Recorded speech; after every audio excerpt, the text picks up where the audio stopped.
இதான் நம்ம வாங்கின CBR 150. ஸோ நிறைய பேர்கிட்ட கமெண்ட் பண்ண சொன்னேன். நிறைய பேர் 250 150 எக்ஸல்லாம் கமெண்ட் பண்ணாங்க. நான் செகண்ட்லாம் வாங்கினேன். ஸோ ப்ரீவியஸாக வச்சிருந்த கஸ்டமர் நிறைய மாடிஃபைலாம் பண்ணியிருக்காரு. ஸோ இதில் பார்த்தீங்கன்னா ஒரு RSஓட மாஸ்க் போட்டிருக்காரு. ஸோ ரொம்ப ஸ்டைலிஷாக இருக்குது. பட் எனக்கு பிடிக்கல. பட் அதை சேஞ்ச் பண்ணணும். அதுக்கப்புறம் இது ஒரிஜினல் கலர் இது கிடையாது. இது ஒரு கேண்டி ரெட் யூஸ் பண்ணியிருக்காரு. RCயோட ஃபெண்டர் போட்டிருக்காரு. ஸோ அவ்வளோதான் அவர் பண்ணியிருந்தாரு. ஸோ அதுக்கப்புறம் நான் என்ன பண்ணியிருந்தேன் பார்த்தீங்கன்னா 4 இண்டிகேட்டரை மாற்றினேன் நான். ஸோ அதுக்கப்புறம் இந்த வண்டியில் என்னென்னா மிஸ்ஸிங் ப்ராப்ளம் அதிகமாக இருக்குது. ஸோ அதை ரெடி பண்ணணும்.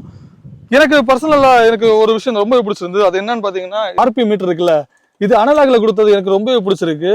பட் இதில் R15 V2ல வேற மாதிரி இருக்குன்னு சொல்லலாம். டிஜிட்டலில் கொடுக்காம இந்த அனலாகில் இருக்கிறதுக்கு எனக்கு ரொம்பவே பிடிக்கும். நான் என்ன வண்டி எடுக்கலாம்னு சொல்லிட்டு பிளான் பண்ணேன்னு பார்த்தீங்கன்னா R15 V2 தாங்க.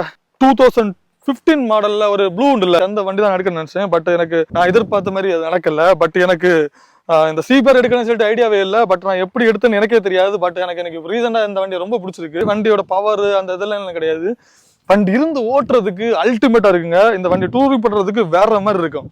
ஸோ இந்த வண்டியை வச்சுட்டு வேற மாதிரி ஒன்று யோசிச்சிருக்கு. அதை நெக்ஸ்ட் ரீல்ல பார்ப்போம்.